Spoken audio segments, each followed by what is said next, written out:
Thank you so much for watching Landumc Goes There. Please subscribe and hit the like button and the bell notification button. U-Turn is a 1997 American crime thriller film that was directed by Oliver Stone. The movie stars Sean Penn, Billy Bob Thornton, Jennifer Lopez, John Voight, Powers Booth, Joaquin Phoenix, Claire Danes, and Nick Nolte. The movie is based on a book that's called Stray Dogs by John Ridley. He also wrote the screenplay. The storyline goes that when Bobby's car breaks down in the desert while on the run from some bookies that he owes money to, who've already taken off 2 of his fingers, he becomes trapped in a nearby small town where the people are stranger than anyone he's ever encountered. After becoming involved with an unbeknownst to him young married woman, her husband hires Bobby to kill her.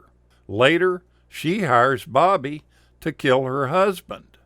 All that Bobby really wants is to get out of this town.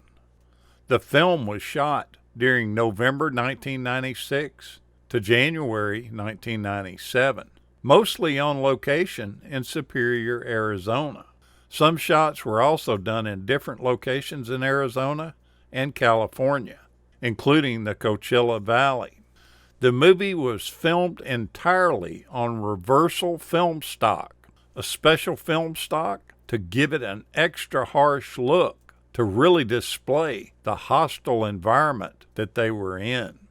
As far as casting goes, the role of Toby N. Tucker, played by Joaquin Phoenix, said that the small town style gave him the inspiration and the idea for the haircut that he wore in the film, which was TNT shaved on the back of his head, which was the character's initials. He felt like that kids in these small towns just loved fads, and those fads just rolled over the town. 5 years after the fads had passed, they would still be hanging on to them. So he thought it would really be a great idea if he shaved his name into the back of his head, because he thinks he's so notorious. The role of Grace was originally intended for Sharon Stone, but salary negotiations just fell through with her. Jennifer Lopez ended up replacing her. Then Sean Penn originally turned down this role due to scheduling conflicts, and Bill Paxton was set to replace him. About a week before filming started, Paxton backed out. Fortunately, Penn had become available and was able to take this lead role. Billy Bob Thornton is almost unrecognizable. As a matter of fact, you don't know it's Billy Bob Thornton. He looks so different in this film. He had to gain 50 pounds for the role, and he's always covered up with so much grease, and his teeth are so grimy. The only way you would know it was him is by his accent.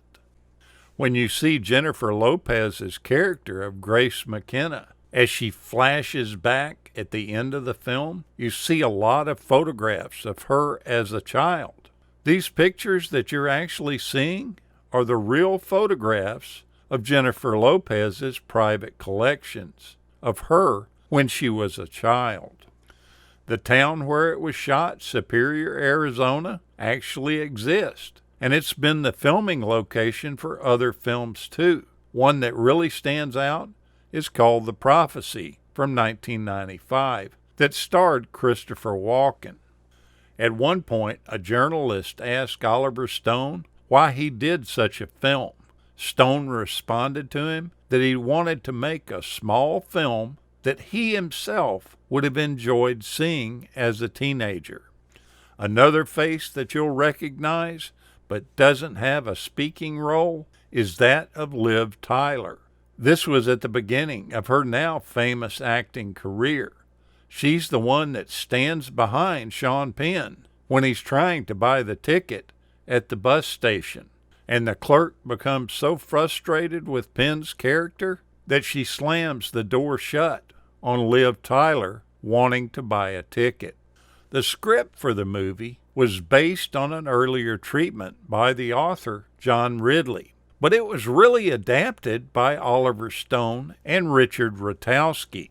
However, because the Writer Guild Association rules state that a writer must contribute at least 60% of new material in order to justify an on-screen credit. Thus, their names were ultimately left off of that part of the picture credits.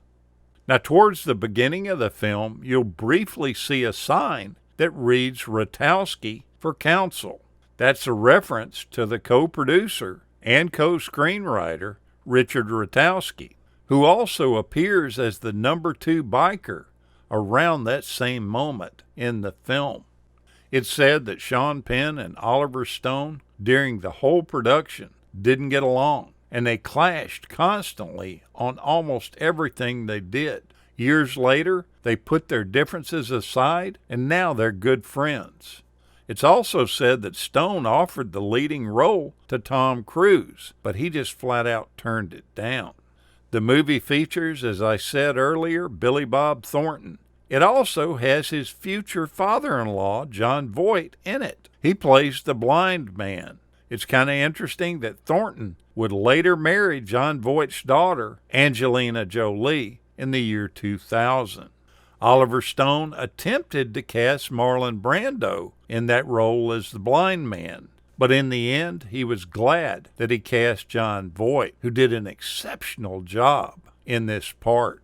Throughout the film, close-up shots of the ring that Nick Nolte's character wears pops up and is shown on screen. It bears a Freemason insignia, and most likely was used in the film for the purposes of being anti-Masonic, given the character's weak moral fiber and downright repugnant behavior. As you probably already know, Oliver Stone is a notorious conspiracy theorist, and many conspiracy theories revolve around Freemasonry being at the core of such theories.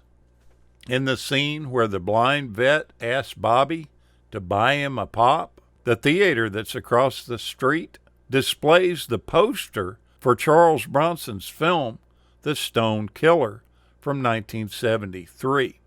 The second poster that you see that's displayed in that scene is still unidentified. Now, the nude scene between Jennifer Lopez and Powers Booth was not in the original script. Oliver Stone only decided to add it near the end of the film. And Jennifer Lopez did everything she could to talk him out of it. She came up with every rationale why she shouldn't take her top off. But eventually, Stone won the argument, and she took her top off for that flashback scene. Go back and take a look at this film. I think it's a pretty good one. It's well done, well directed, and you sure do get the feel the whole time you're watching it that you're in the middle of the desert. Thank you so much for watching, and we'll continue to chase the classics.